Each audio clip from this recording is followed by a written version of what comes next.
I'm going a little off the beaten path for the most awesome thing of this week, but it happens to be this. You see, this week marks the final issue of Warren Ellis's comic series Black Summer, by far one of my favorite comic book series of this year.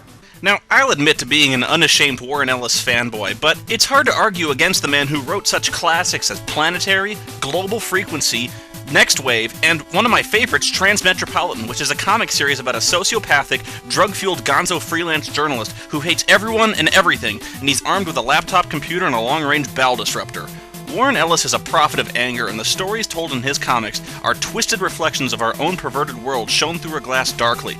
And the punchline is that as sick and perverted as most of his characters are, our own truth is far more twisted than fiction. Spoilers would be unforgivable, so I'll just give you the setup. The book starts with America's greatest and most powerful superhero, John Horace, entering the White House press room covered head to toe in blood.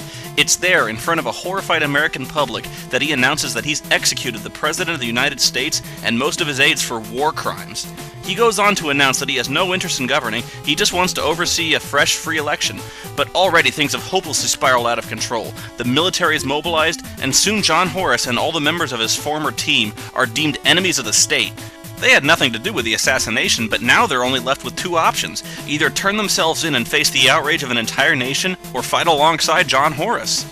Black Summer drew instant controversy before it even came out. When Warren Ellis came down to do a book signing to commemorate the release of issue number 1, protesters came from all around to protest its controversial subject matter.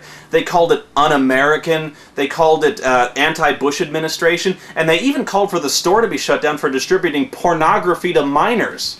I don't know how anyone is justified in protesting any kind of book until they've actually read it, and had they read it, they'd realize the book isn't about taking shallow potshots at President Bush. It's about analyzing the medium of comic books. It's asking a question. Say you're the most powerful hero on Earth, a vigilante, by definition a man who fights crime by operating outside the rule of law. What does Superman do if he sees a mass murderer sitting behind the desk at the Oval Office?